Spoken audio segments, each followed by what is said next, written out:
And I just feel like, okay, well, meaningful conversations is going to go so much further than being able to say, oh, well, you have a cute dog. I don't have a cute dog. Thank you. But but where are we going here? Like, I feel like life is just so much bigger and we have so much to share and so much to give. Why not give it? Why not share it? Right.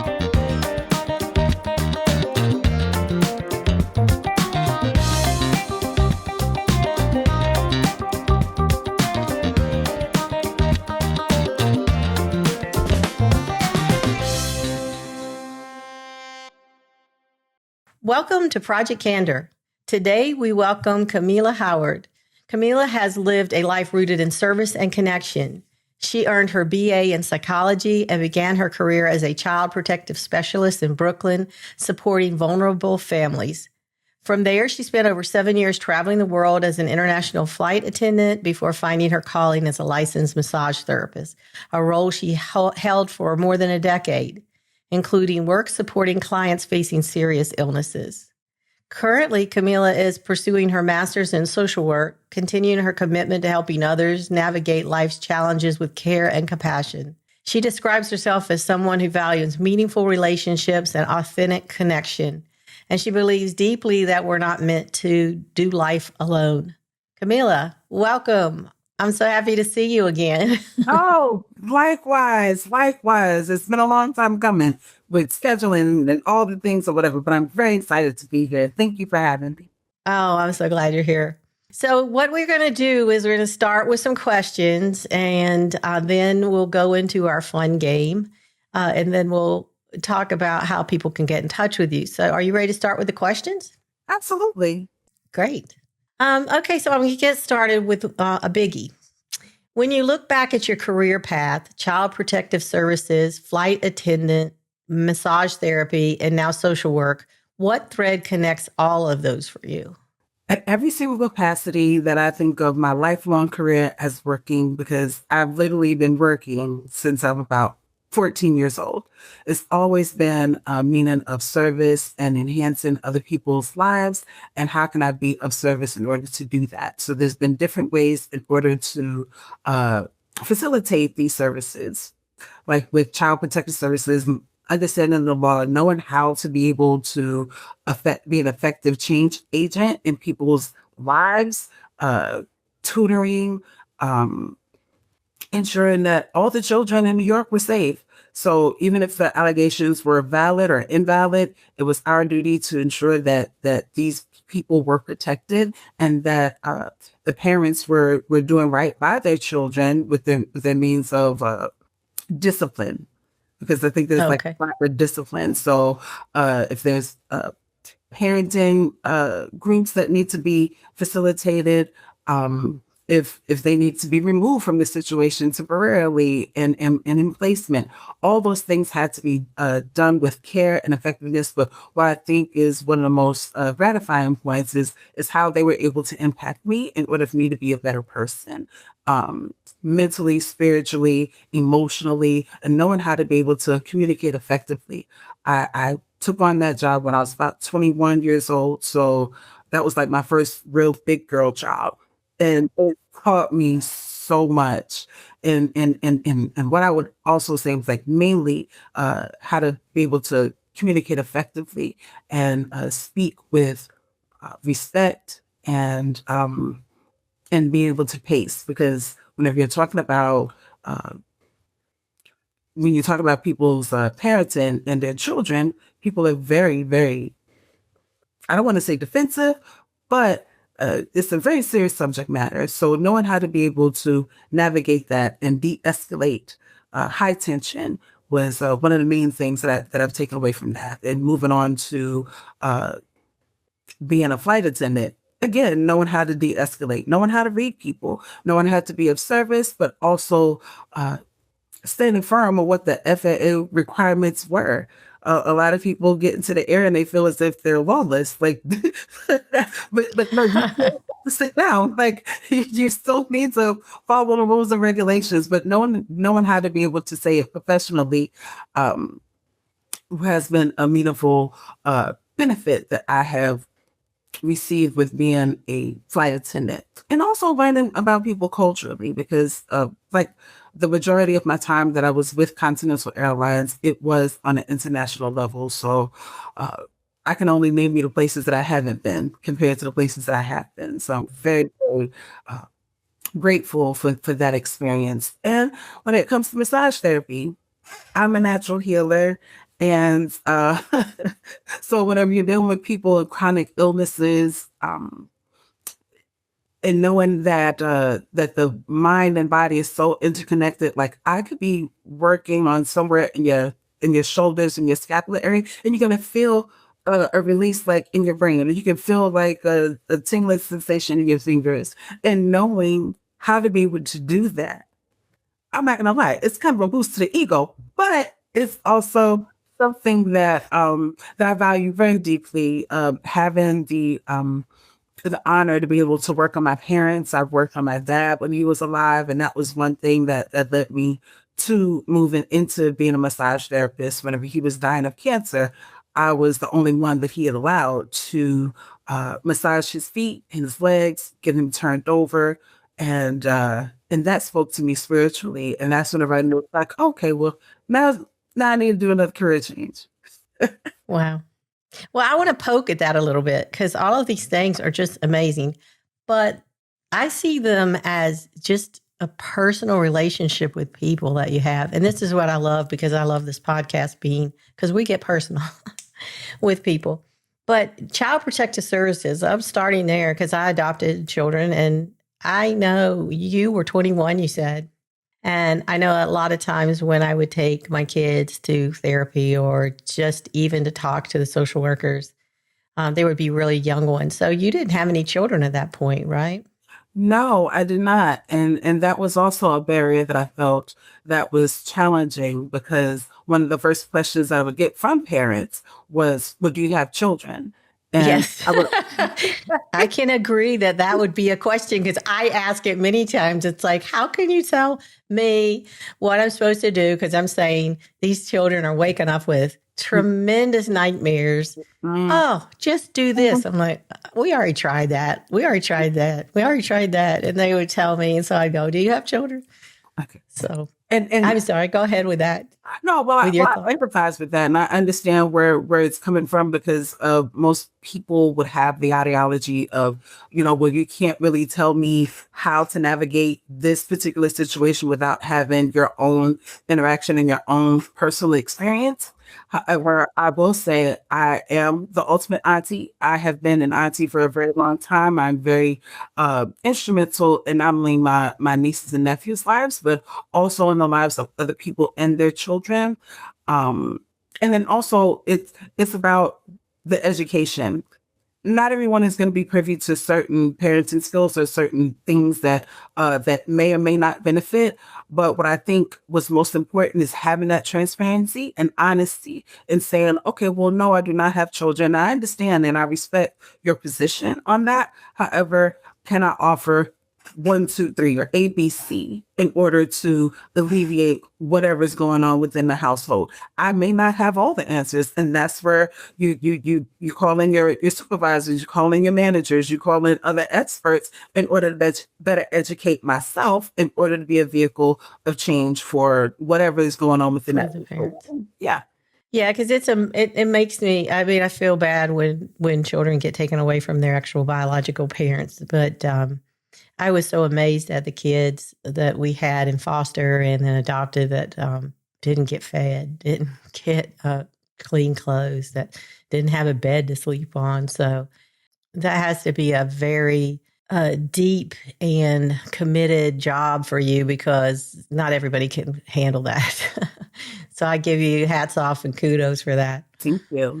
The next one, flight attendant. Yeah, you're right. People get up in the air. I was just getting at the hairdresser. I was just listening to somebody talking about flying for free. They got free points or something, and then they decided when they flew free, they didn't get their seats together. So a couple people said, "Oh, let's change seats so you can all sit together." And that just made the airlines so mad with those people that they didn't feed them the whole flight from like Australia back to the US. And I was like, oh my gosh, I see all these videos of flight, the things that happen. It must have been hair raising for you to be an attendant. That sounds so Crazy. inhumane, because think about Hmm. from the US to Australia, that's at least 20 plus hours, I would say, depending on what part of the US that you're coming from. But either way, let's say on average, that's 24 hours without having any food or water.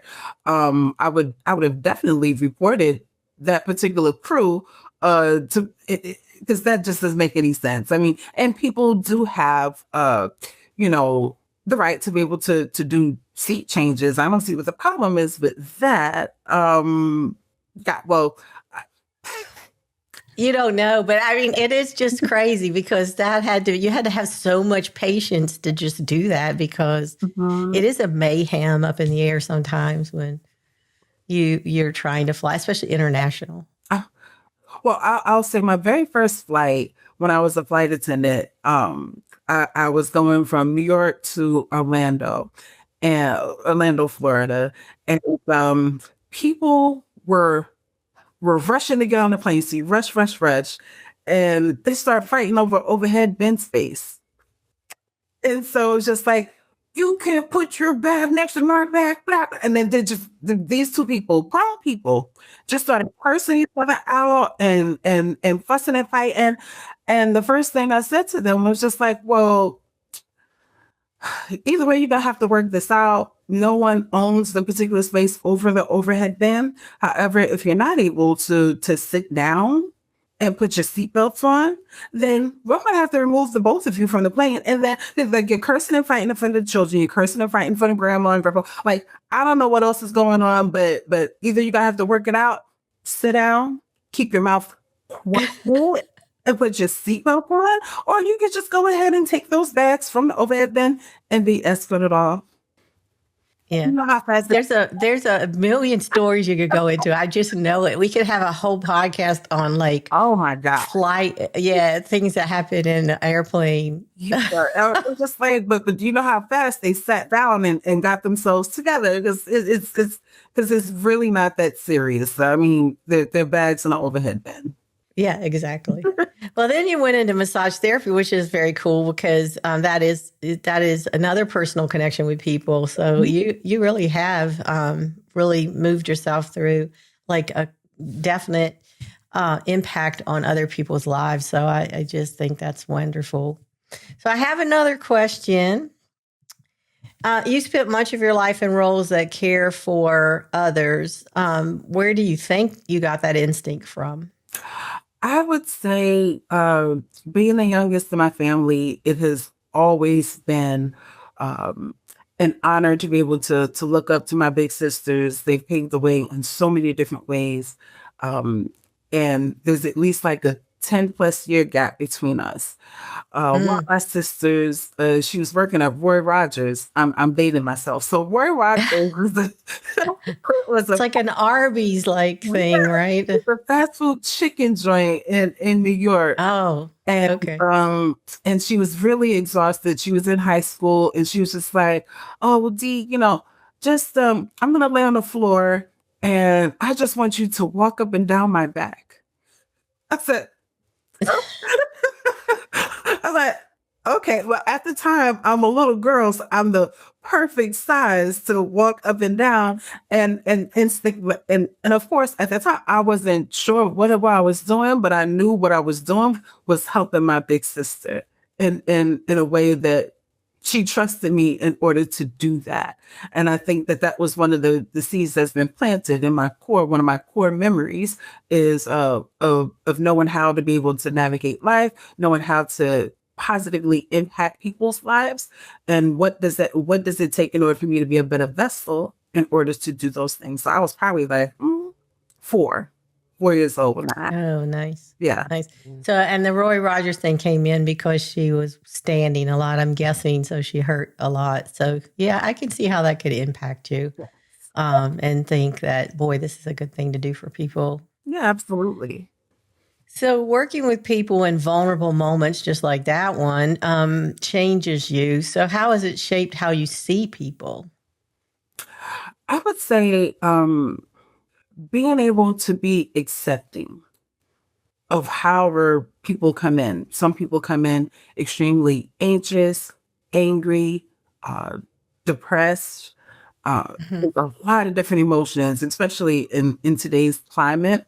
You have so many different variables that's going to affect how people interact with each other. So I feel like one of my main superpowers is knowing how to transmute that or understand how can I um, work around all those things in order for me to be able to get my point across with being able to assist them. Sometimes it can be more challenging than others, but I will say for the most part, I do have a good ability to be able to read people's energy and just being more accepting. Because sometimes people have very valid reasons for for their anger or for their depression, and just being able to acknowledge that and affirm it, but then also give them tools to be able to combat. Well, what does all that look like, and how can I be able? Whenever I have a conversation with any of my really good girlfriends, and they're venting about something, they call me and they're upset, and it's just like one of my first questions is always meant to be, "Are you calling to vent? Or are you calling for feedback?" Oh, that's a good way to start a conversation. I should try that. Yeah, it definitely helps because some people, they really don't want you to have the answers. They just want you to get it off their chest, and those are valid reasons. But also, being able to be of better assistance, I'm working on my ability to be a better listener. I don't retain information as well as I would like to. So I'm working on myself in order to still up my skills when it comes to interacting with people. Well, that's a good answer. Thank you for that. And another question. Yeah. You've done massage work with people facing serious illness. What has that taught you about presence and compassion? One of the main things that it's taught me is to always be in gratitude and understanding that it's a true honor and gift to be able to assist those people at that moment, at that very time. I believe in divine timing. And I had a friend, his name was Ron Booker, and he was a really big, strong, strapping guy. He used to play bass at my church. And he used to work out all the time. He was a vegetarian. He used to preach to me all the time about, eating healthy and doing all things. And unfortunately, he had gotten cancer real bad. And so he shut his doors. He wasn't allowing anyone to come in and see about him. One of the other parishioners, Khadijah called him and said, "Listen, why are we coming over there and we're going to take care of you?" And she was just very like, "I'm not taking no for an answer." So once Khadijah opened the door, he allowed herself and myself to come and visit him and to see how the disease had just taken him all the way down. Like he was, really thin and he was frail. And, I was talking about his levels of pain. And he was telling me like where it hurts the most. And he was saying it was his lower back and it was in his glute area. Whenever he allowed me the honor to be able to not only turn him over, but to work on his glutes and to work on his lower back and to, and give him exactly what it was he needed, that memory will always stay with me. But knowing how important it is to always stay in gratitude whenever a person is vulnerable with you, um, because they don't have to be. And that also shows that level of trust that you're going to do the best of your ability to take care of them in that moment and move them forward. So I'm not sure if that Oh, would that's answer the nice. question, but Yes, it did. It okay, did. That got really interpersonal. I could tell you were struggling with how to explain what was going on with your friend because you must have cared about him quite deeply. absolutely. It reminds me of, I know you have faith in God, and that's the washing of feet is kind of like that, a very humbling experience. I always couldn't get that one. I'm still struggling with that because I don't really like feet that much. So if somebody came in and said, "Oh, this would be your humbling experience, wash this person's feet," I might not be able to do it. So I have to give you a lot of credit because you see people when they're at their worst. I mean, their body may be emaciated, or it may have sores, or it may just have things that, you have to overlook. So, you're quite phenomenal here. I'm learning a lot from you. Thank you. So you are funny too. You say you don't like small talk. That you are into meaningful relationships and they're vital to you, and that you want a meaningful connection with people. Can you talk about that a little bit? I realize that small talk is cute whenever you're in the elevator and you're going up a couple of floors and, oh, well, how's the weather and how's the sun? Okay, that's appropriate. But if we're coming into each other's lives for a purpose and a reason, I want to be able to get to, okay, well, what is it that I can learn from this person, and what are some of the things it is that they're seeking from me? And that takes time, and that takes effort. That takes, just being able to know yourself enough to know that I'm willing to put forth what it takes in order for that to happen. I understand that, seasons happen. Some people are going to be in your life for 2.2 seconds, and then some are going to be here for 20, 30, 40 years plus if you're blessed enough to have that. And I just feel like, okay, well, meaningful conversations is going to go so much further than being able to say, oh, well, you have a cute dog. I know I have a cute dog. Thank you. But but where are we going here? Like, I feel like life is just so much bigger. And we have so much to share and so much to give. Why not give it? Why not share it? Right.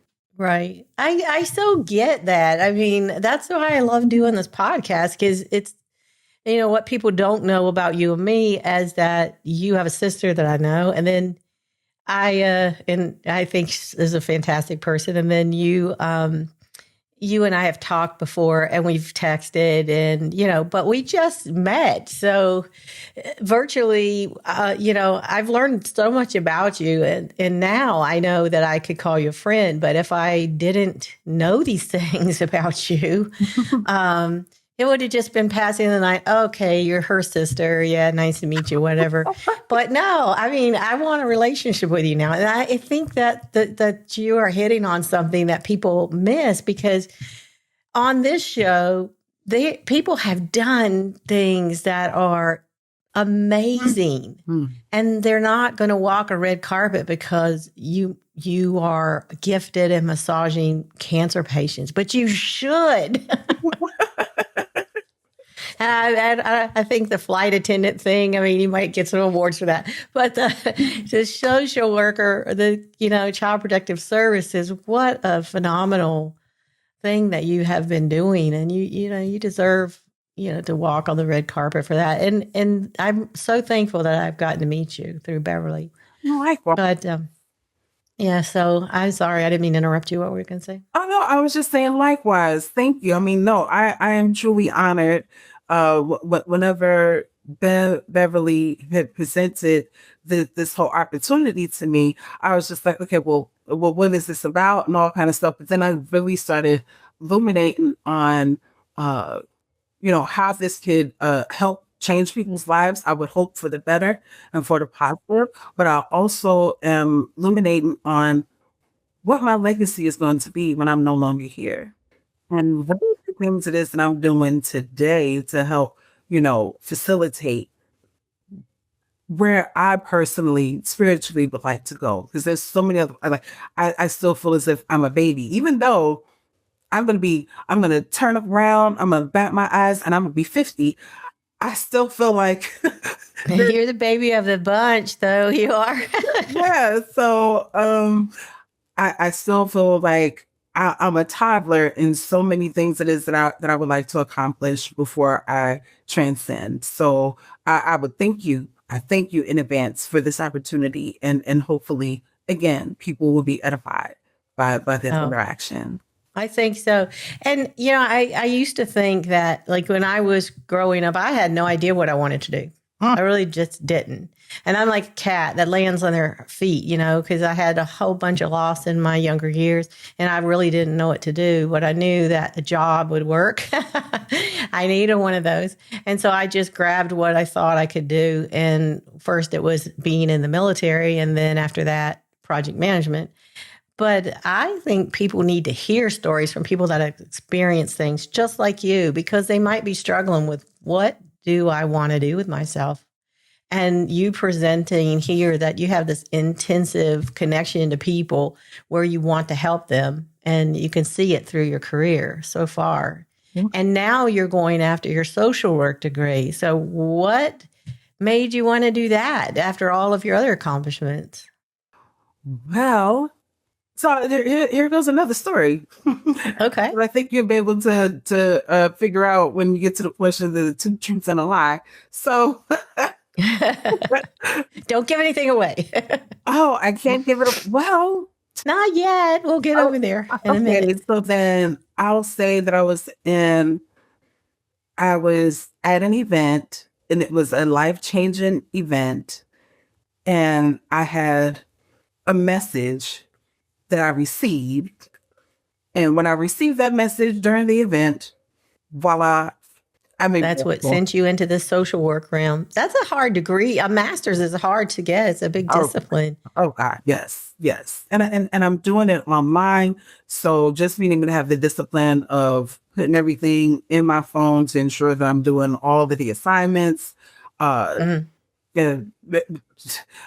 being on top of my student advisor if I have any questions, because I'm always having some type of question or some kind of challenge.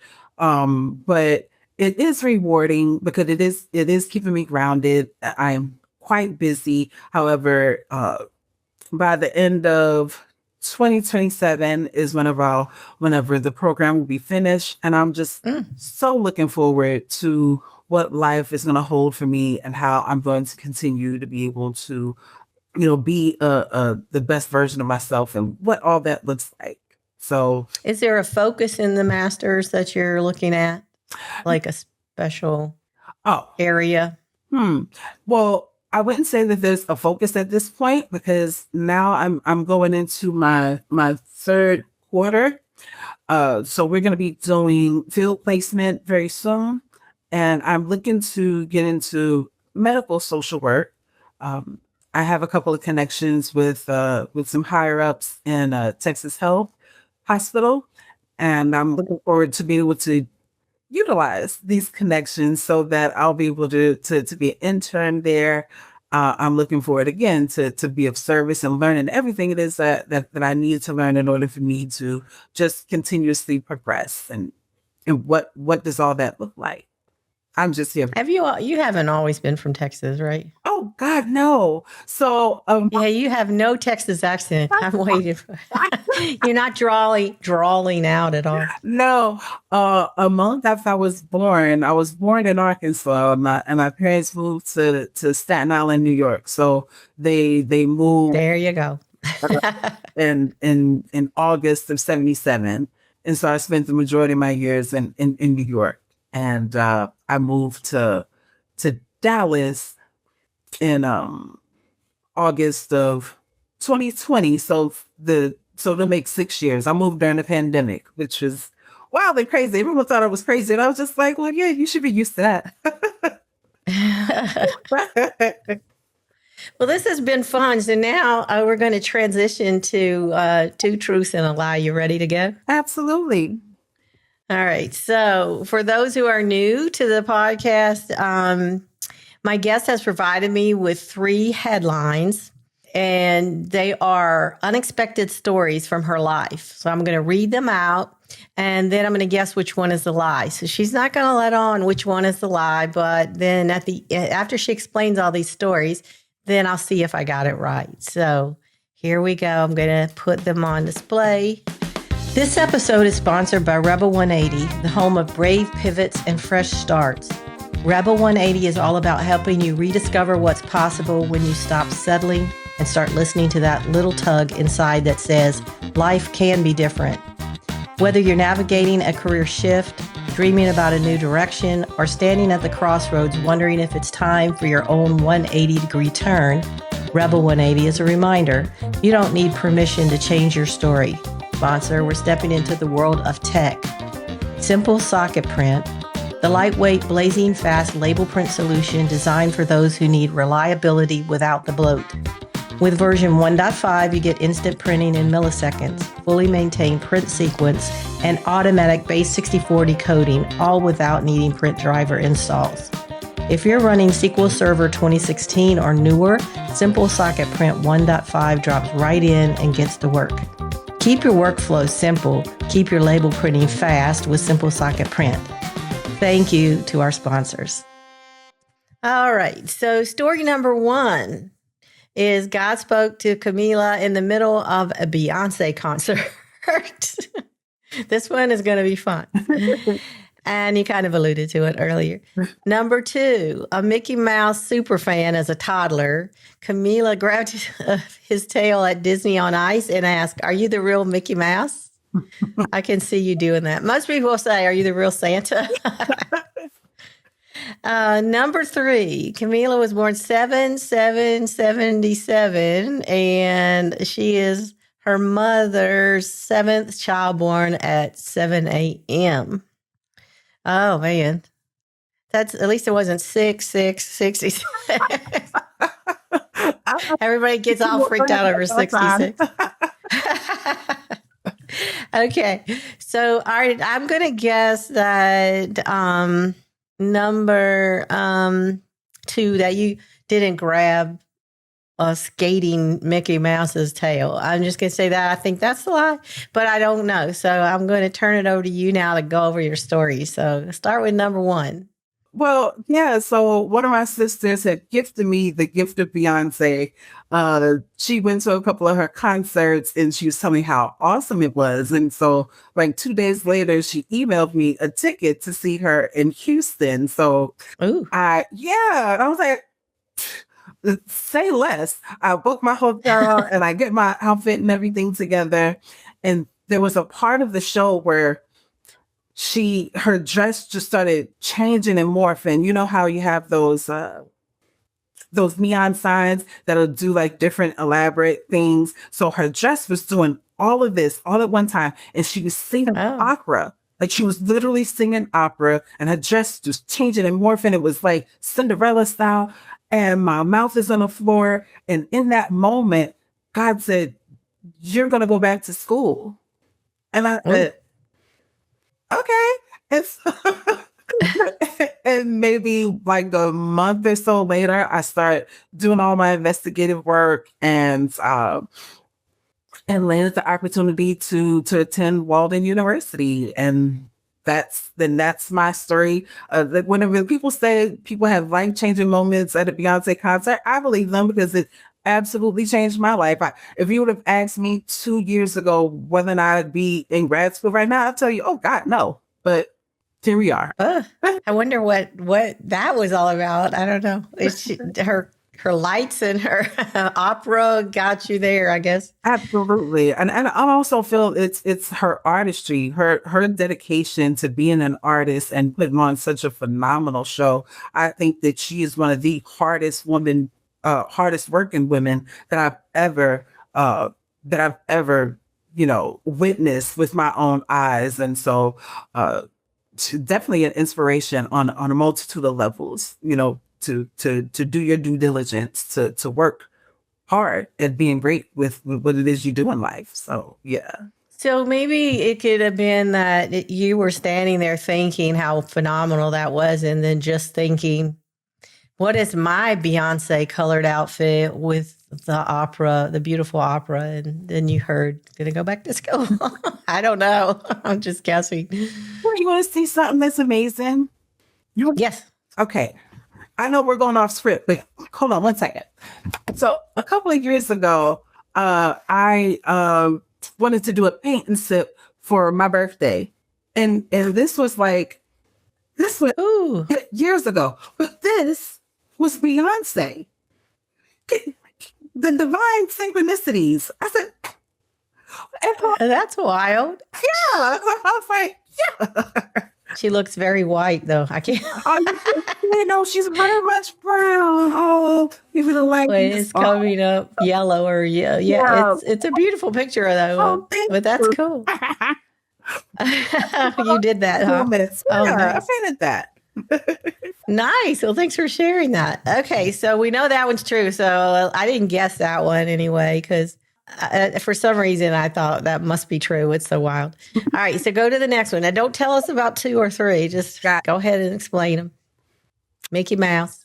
Okay, so coming up in Staten Island, New York, we had the opportunity of Disney on Ice. They came to town, and it was absolutely packed. I remember I was oh God, what I don't know if anyone can remember when they were like 3 years old, but life-changing moments, they do happen. And it's just like the excitement. I used to love Mickey and Minnie Mouse. I thought they were fun and vibrant. Oh, and Sesame Street. So, so I've learned so much in those formative years. And they just kept, skating around, doing their little tricks and everything. And then I noticed that they just kept getting closer and closer to where we were. And I was just like, oh, I have this burning question. Like, I need to know. Like, I absolutely need to know whether or not this is the real Mickey Mouse, because you've seen so many different kinds. Like, I knew that there was some in Florida and ones in California. Now, I didn't know all I knew was that those were 2 different places. They were not the same place, but I just know geographic because I'm a kid, but I just knew they weren't the same place. And my thing was, I want to know, are you the real one? Which one are you? Are you just, are you playing around? Or are you the real one? So I bent over and I grabbed at the tail and I stopped him and I asked, so this is a very important question for a child. Very important. You didn't trip him up though. You didn't fall on his face or anything like that. No. He stopped and, and I asked the question and then, everybody went on about their way. I mean, they had to get me off the railing. So what was his answer? He said yes. Oh, very nice. So you actually saw the real Mickey Mouse. Nice for you. Wow. Yeah. I bet you were like dreaming about that the rest of the night and the weeks to come. Well, who's this bold little girl just grabbing at the Mickey? That one's nice. All right. So go on to number 3. Were you the 7th child born with all those 7s and everything? Yes. So my birthday is July 7th of 77. I am the child. I'm the last child of my mother. My mother had given birth to 7 children, and I was born at 7 a.m. So whenever I decided it was ready for me to be incarnated, I told God, I want to be special. How can I be special? And it just gave me all these 7s to celebrate. Oh, wow. Special. Yeah. That's nice. That's nice. All right. Well, that's a lot of 7s for sure. So out of 2 and 3, I thought 2 was wrong because I didn't think your mom would let you jump over or lean over a rail and grab a tail. Anyway, did I get it right or am I wrong? Well, you're wrong. Oh, which one's the lie? The lie is that I was born at 7 a.m. I was born 7/7/77. I am my mother's 7th child, but I was not born at 7 a.m. Oh, do you know when? What time? Oh, 4:52 a.m. Oh, okay. All right. Well, that's off of 7, but that's interesting. You do have a lot of 7s. That's fun. Oh, that's fun. You have been such a great guest. I'm so happy you came on. And, I know you don't really have a formal business right now, but I know people will want to get in touch with you. So I want to provide a way that they can do that. And also you have this fantastic quote that you feel means something to you. And I really loved it when I read it. I don't think I'd ever heard that. So can you talk about your quote here from Muhammad Ali? Yes, from the greatest boxer that's ever lived, in my opinion, Muhammad Ali. One of his many quotes was, "Service to others is the rent you pay for your room here on earth." And I wholeheartedly connect and believe in that. Uh, you know, everything doesn't have to be a financial currency. I think our lives are far more impactful whenever there's a spiritual connection, there is a meaningful connection. You can do so many things, for people other than throwing money at it. So being of service is, again, an honor and privilege. In my book, and doing things with a full heart and gratitude is what's foremost important to me. So I connect with That's beautiful. I love it. I really do love that. And you also said that you really, if anybody wanted to reach out to you, because we can see things are going to unfold from you as you go forward with your degree and whatever you decide to focus on. And I know you had talked about writing a book when we talked earlier. So I just wait for more good things to come from you. But right now, if anybody wants to get in touch with Kameelah, they can look at her on LinkedIn. She'd be more than happy to respond to you if you message her. And then you ask for a call to action instead of something for yourself. You ask people to prioritize their mental health. You got anything you want to add to that? Well, what I think is most important is realizing and recognizing that we are incapable of controlling other people. The only individuals that we have the ability to affect change for the most part is ourselves. So taking care of your mental health is just so paramount. And knowing how to be able to navigate life whenever you know that there is something that is going on that is negatively affecting you. Just being okay with recognizing that and getting the help it is that you need. And there should be no shame. There shouldn't be any ill or negative feelings towards that, because I think it's a sign of strength and resilience and being able to take care of yourself as most effectively as you can. So checking in with yourself and getting the professional help and tools it is that you need in order for you to be able to have a productive, cohesive, balanced, healthy life. That's fantastic. Yeah. So you have been such a wonderful guest. Thank you so much for being on. And to the people listening, this is from your Admiral of the Unexpected. I hope you join us next episode. And until then, smooth sailing. Bye. Bye. Thank you. Thank you.